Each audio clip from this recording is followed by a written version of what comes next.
বর্তমানে আমরা দাঁড়িয়ে আছি কুমিল্লা জেলার সদর উপজেলার সাইফুল ভাইয়ের মৎস্য খামারে, যেখানে তিনি মাছ চাষ করে আর্থিকভাবে সফল হয়েছেন এবং তিনি যে মাছ চাষ করতেছেন তার আগে তার বাবা আবুল হোসেন মাছ চাষ করে আর্থিকভাবে অনেক লাভবান হয়েছেন।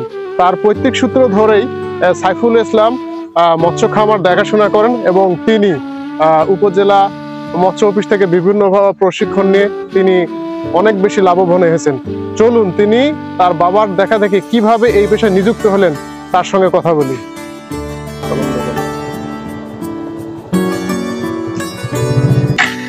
ভাই আসসালামু আলাইকুম। ওয়ালাইকুম সালাম। কেমন আছেন? সাইফুল ভালো আছেন? জি সাইফুল ভাই। হ্যাঁ ভাই, আপনি যে মাছ চাষ করতেছেন, আপনার এই মাছ চাষে কিভাবে আসলেন বা এই পেশা আপনি প্রথম কিভাবে শুরু করলেন এবং কতদিন থেকে শুরু করলেন? আপনার মাথায় কিভাবে আসলো যে আপনি মাছ চাষ করবেন? অ্যাকচুয়ালি এই ব্যবসাটা স্টার্টিং হয়েছে আজ থেকে আমাদের প্রায় 30 বছর আগে। আমার হাতে কলম হয়েছে আমার আব্বা। আমাদের স্টার্টিং হয়েছে এই পুকুরটা দিয়ে। এই পুকুর দিয়ে।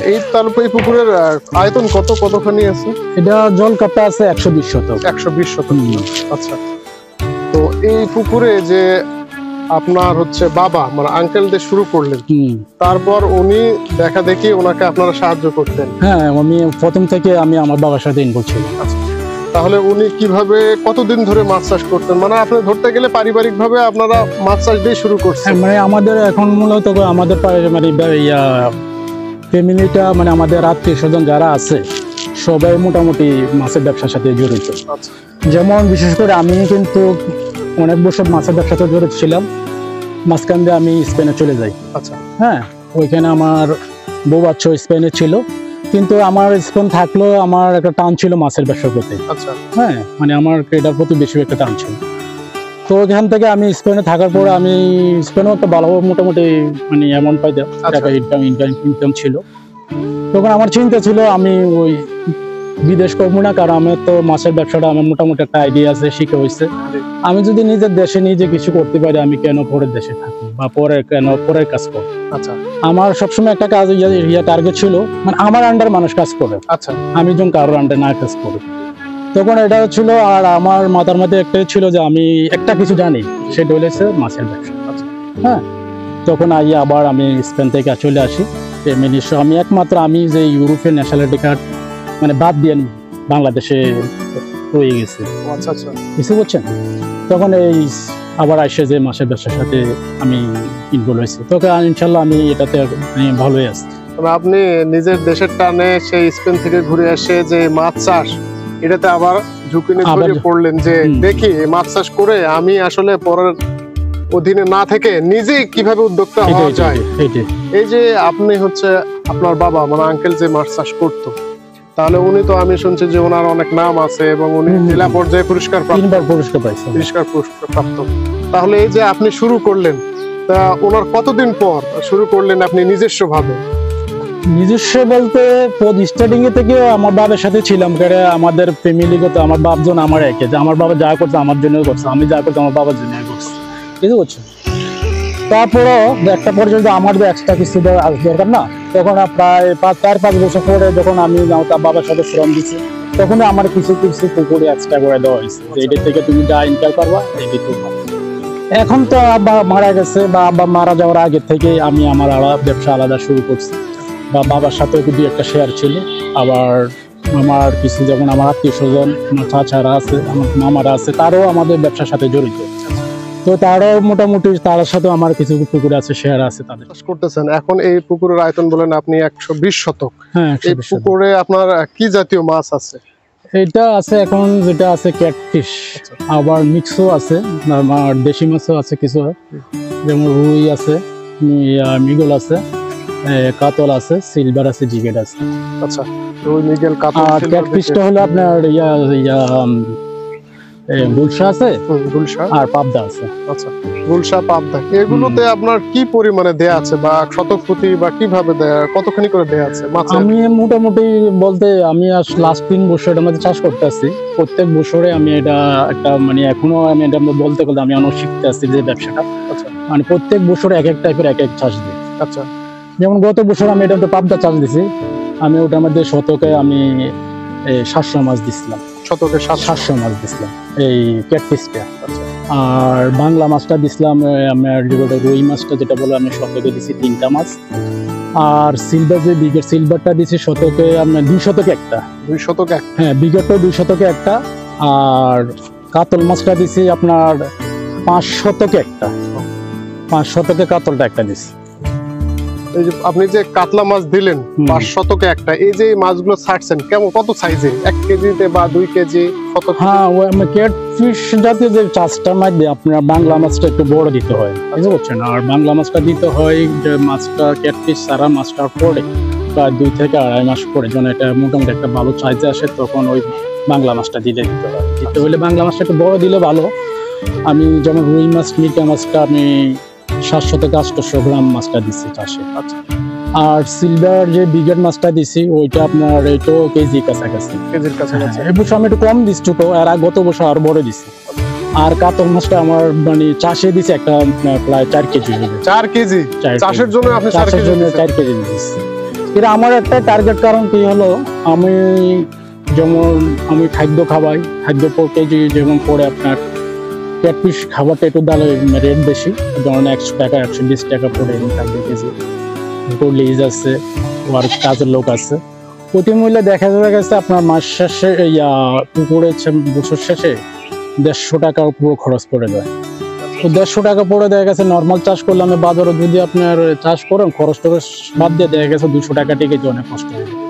এর জন্য বড় মাছটা আর ক্যাটফিশটা দিলে হয় কি, ওইটা যেমন সাদা মাছটা যদি আপনার 300 টাকা কেজি পড়ে, ক্যাটফিশটা 350 টাকা পড়লো 400 টাকা পড়লো, ওই যে লাস্টে যে আবার যে 300 টাকা কেজি পড়ে বিক্রি টিকে সব খরচ পড়ে, তাহলে দেখা গেছে যে কেজি তো 200-250 টাকা আপনার প্রফিট থাকে।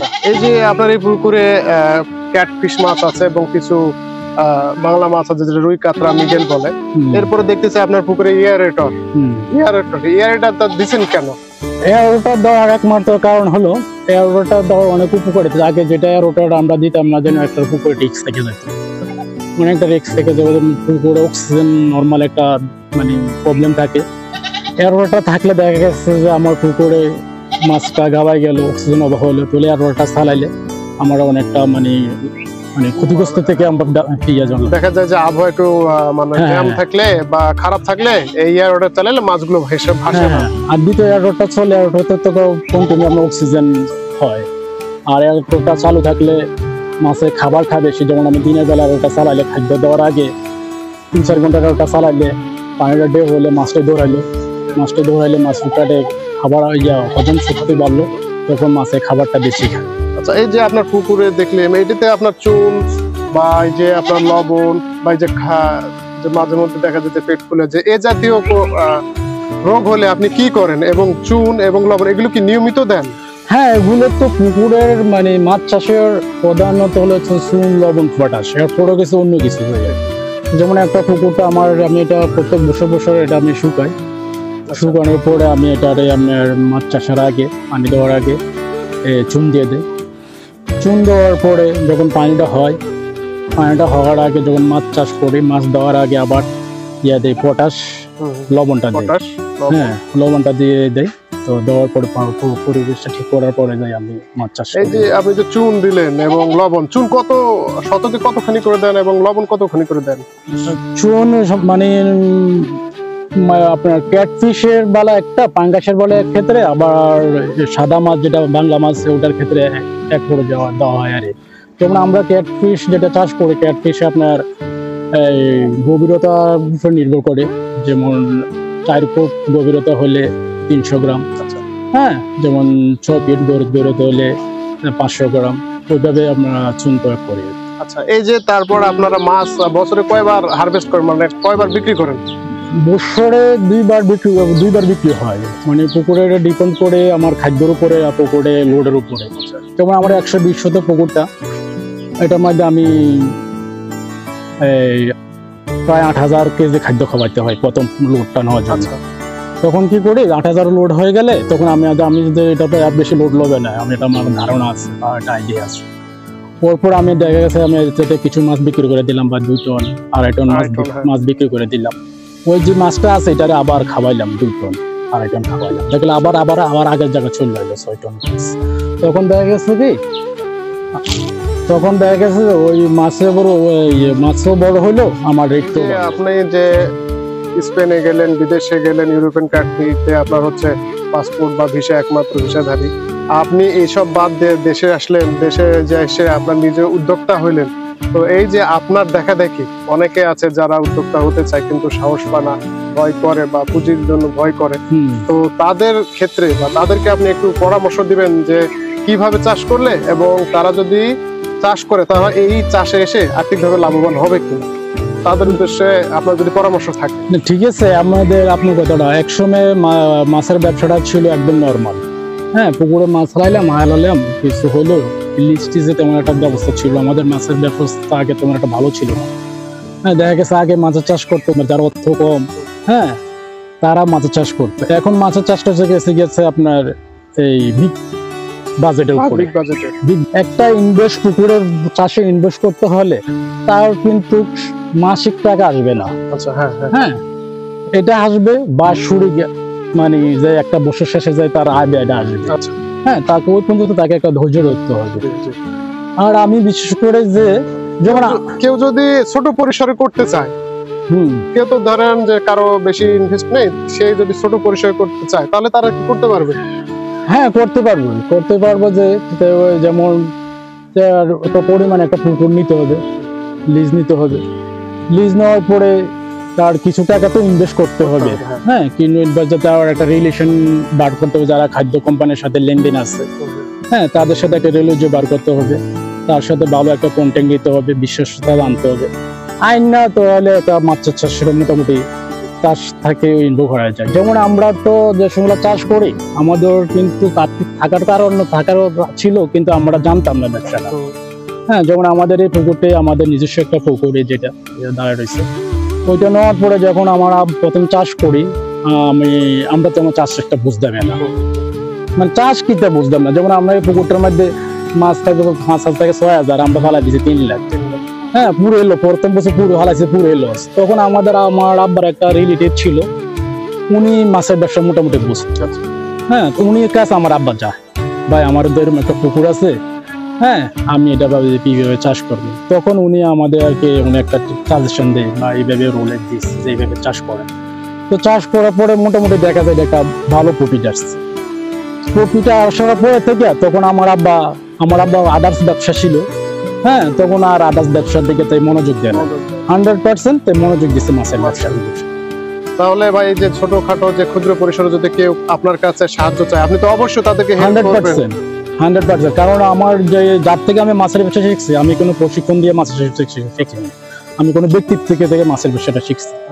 হ্যাঁ, উনি আমাদেরকে একটা কথা বলছে যে তোমরা, আমি যতটুকু শিখেছি আমার 100% দিয়ে শিখেছি, তোমরা যখন কাউকে শিখাবা, কাউকে জ্ঞান দিবা, সাজেশন দিবা, তখন তুমি 100% তোমরা দেওয়া শুরু করো। উনি আমাদেরকে এগ্রিমেন্ট করে গেছে কথা বলি, তোরা আমরা যা আসে তাদেরকে 100% দেয়। আর আমার কাছে যারা ইনভলভ হয়েছে, যারা শিখছে, তারা এখন সবাই স্বাবলম্বী মোটামুটি। যেমন আমার চাচারা এখন সৌদি আরব ছিল, সব 12 টাকা ইনকাম করতো।